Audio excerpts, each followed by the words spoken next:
नमस्कार दोस्तों, स्वागत है आप सभी का आपके अपने YouTube चैनल दृष्टि जी के पॉइंट पर। दोस्तों, मध्य प्रदेश वन रक्षक और जेलबरी एग्ज़ाम्स का 7 जून 2023 के सभी शिफ्टों का एग्ज़ाम समाप्त हो चुके हैं। तो हम यहाँ पर देखने वाले हैं फर्स्ट शिफ्ट के एग्ज़ाम का एनालिसिस।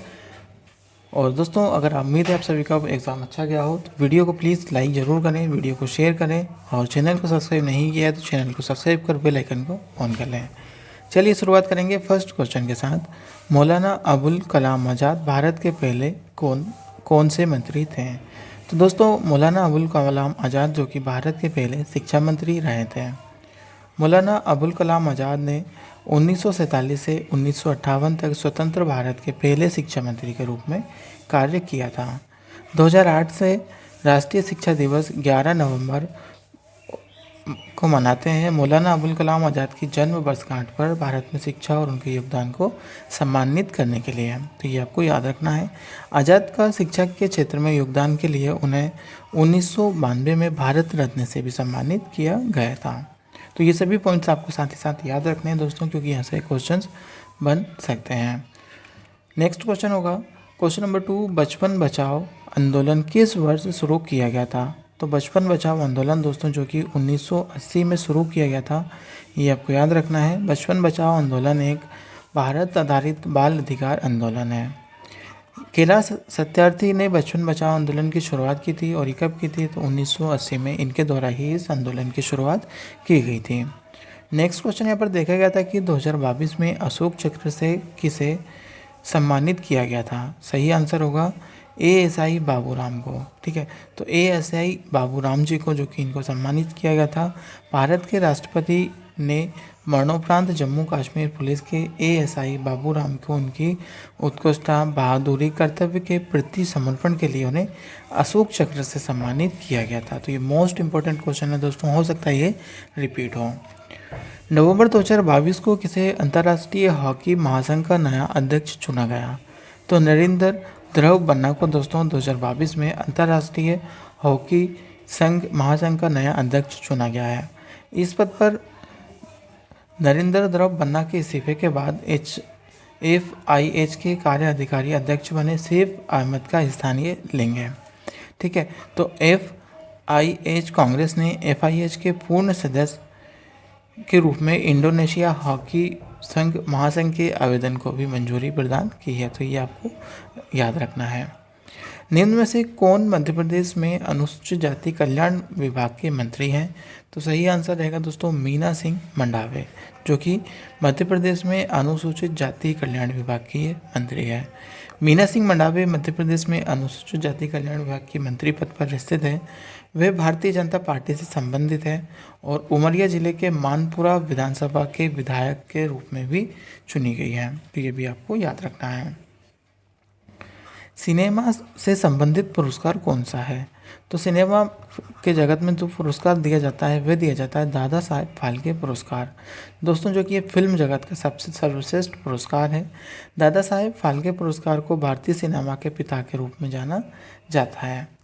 दादा साहेब फाल्के ने 1943 में भारत की पहली पूर्ण लंबाई वाली फीचर फिल्म राजा हरीशचंद्र का निर्देशन किया था। तो ये पॉइंट्स आपको याद रखने हैं।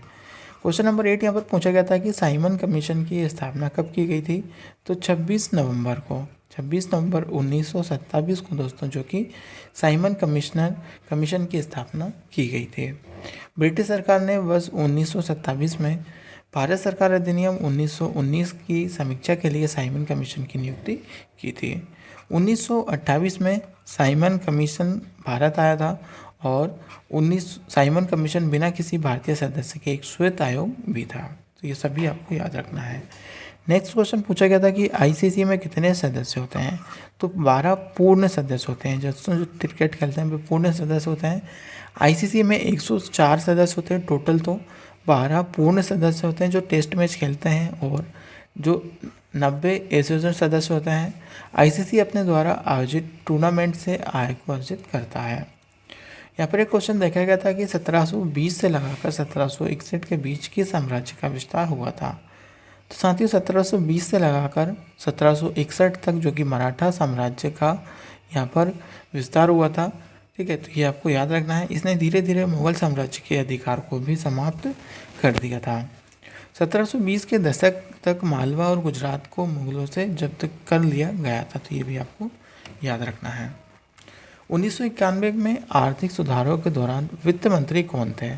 तो 1991 में जब देश आर्थिक तंगी से जूझ रहा था, तो उस समय के जो मनमोहन सिंह वित्त मंत्री थे, जो कि एक अर्थशास्त्री है। इन्होंने ही दोस्तों, इनका काफ़ी ज़्यादा योगदान है, जो कि इस महामंदी से इन्होंने बाहर देश को निकाला था। मनमोहन सिंह ने 1991 के आर्थिक सुधारों के दौरान वित्त मंत्री के रूप में कार्य किया। मनमोहन सिंह भारत के 13वें प्रधानमंत्री रहे थे दोस्तों, ठीक है। उनका कार्यकाल था 2004 से लगाकर 2014 तक। और दोस्तों इसी के साथ साथ ये RBI गवर्नर भी रह चुके हैं, और एकमात्र RBI गवर्नर बने जो कि साथ ही साथ भारत के प्रधानमंत्री पद तक पहुँचे हैं। सिख समुदाय से ये आते हैं, और ये पहले सिख समुदाय के प्रधानमंत्री भी बने हैं। मध्य प्रदेश में भारत की पहली hot air balloon wild safari किस राष्ट्रीय उद्यान में शुरू की गई है? तो बांधवगढ़ राष्ट्रीय उद्यान में इसकी शुरुआत की गई है, ये आपको याद रखना है। ये किसी बाघ अभ्यारण्य में भारत की पहली hot air balloon wild life safari है। इसे हाल ही में मध्य प्रदेश के प्रसिद्ध बांधवगढ़ टाइगर रिजर्व में लॉन्च किया गया था। संविधान से यहाँ पर क्वेश्चन देखा गया था कि 73वां संविधान संशोधन कब और किस विषय में हुआ था? तो ये 1992 में पंचायती राज व्यवस्था के दौरान हुआ था। 73वां संविधान संशोधन दोस्तों 1992 ने भारत में पंचायती राज व्यवस्था को संवैधानिक लागू किया था। इसने भारत के राज्यों को 3 स्तरीय सरकारी ढांचा प्रदान किया था, तो ये भी आपको याद रखना है। उष्णकटिबंधीय चक्रवात भूमध्य रेखा पर क्यों नहीं आते हैं? तो ये भूमध्य रेखा पर कोरिओलिस बल शून्य होता है, इसकी वजह से ये नहीं आते हैं, तो ये आपको याद रखना है। उष्णकटिबंधीय चक्रवात भूमध्य रेखा के ऊपर नहीं बनता है, क्योंकि भूमध्य रेखा पर कोरिओलिस बल शून्य होता है। भले ही भूमध्य रेखा पवन अभिसरण का एक क्षेत्र है, इसका उष्णकटिबंधीय चक्रवात में कोई लेना देना नहीं है। भूमध्य रेखा के उत्तर और दक्षिण में तापमान उच्चतम होता है, और बिल्कुल भी नहीं होता है। मध्य प्रदेश लोक सेवा आयोग का गठन किस प्रावधान के तहत किया गया था? तो यहाँ पर राज्य पुनर्गठन आयोग अधिनियम 1956 की धारा 118(3) के द्वारा किया गया था। मध्य प्रदेश लोक सेवा आयोग का गठन 1 नवंबर 1956 को राज्य पुनर्गठन अधिनियम की धारा 118(3) के तहत किया गया था। यह भारत के तत्कालीन राष्ट्रपति डॉक्टर राजेंद्र प्रसाद द्वारा अधिसूचित किया गया था, ठीक है। तो ये मोस्ट इंपॉर्टेंट क्वेश्चन है दोस्तों, यहाँ पर पहली बार यहाँ इस आयोग से क्वेश्चन पूछा है, ठीक है। हो सकता है तो लोक सेवा आयोग को एक बार आप पढ़ लीजिएगा, यहाँ के अध्यक्ष कौन है, ठीक है, इंदौर, और इसके जो मुख्यालय कहाँ पर स्थित है, ये सारी चीज़ें आपको एक बार यहाँ पे देखनी है। नेक्स्ट होगा मौत से ठन गई कविता के कवि कौन थे? तो अटल बिहारी वाजपेयी दोस्तों, जो कि मौत से ठन गई कविता के लेखक थे। अटल बिहारी वाजपेयी एक भारतीय राजनीतिज्ञ और भारत के दोस्तों जो कि 10वें प्रधानमंत्री भी रह चुके हैं। तो ये सभी क्वेश्चन दोस्तों आज के आपके एग्जाम से पूछे गए थे। हिंदी में आपसे पूछा गया था 2 वर्तनी, 2 पर्यायवाची, 2 कारक, 2 मुहावरे, 1 लोकोक्ति, 1 तत्सम, 1 समास और 1 शब्द युग्म। ये क्वेश्चन आपसे पूछे गए थे। मैथ्स की बात आती है तो बारंबारता बंटन, यहाँ पर 1 क्वेश्चन देखा गया था। पाई चार्ट से 1, घन से 1, सिंप्लीकेशन से 3 क्वेश्चन दोस्तों आज देखे गए। प्रॉफिट एंड लॉस से 2 क्वेश्चन देखे गए। टाइम एंड वर्क से 2 क्वेश्चन देखे गए। बोट एंड स्ट्रीम से 1 क्वेश्चन, CISI से 1 क्वेश्चन और बोर्ड मास से दोस्तों जो कि 1 क्वेश्चन आपका यहाँ पर देखा गया। तो ये दोस्तों रहे आज के सभी प्रश्न। उम्मीद है आप सभी को हमारी वीडियो पसंद आई होगी, आपकी हमारी मेहनत पसंद आई होगी। तो वीडियो को प्लीज़ लाइक करें, शेयर करें उन साथियों के साथ जिनका आने वाले शिफ्टों में एग्ज़ाम है। वीडियो को शेयर ज़रूर करें, लाइक ज़रूर करें और चैनल को सब्सक्राइब नहीं किया है प्यारे दोस्तों तो चैनल को सब्सक्राइब कर बेल आइकन को ऑन करें ताकि आने वाली लेटेस्ट वीडियोज़ की नोटिफिकेशन आपको मिलती रहे। चलिए मिलते एक नई वीडियो के साथ, तब तक के लिए बाय बाय, जय हिंद।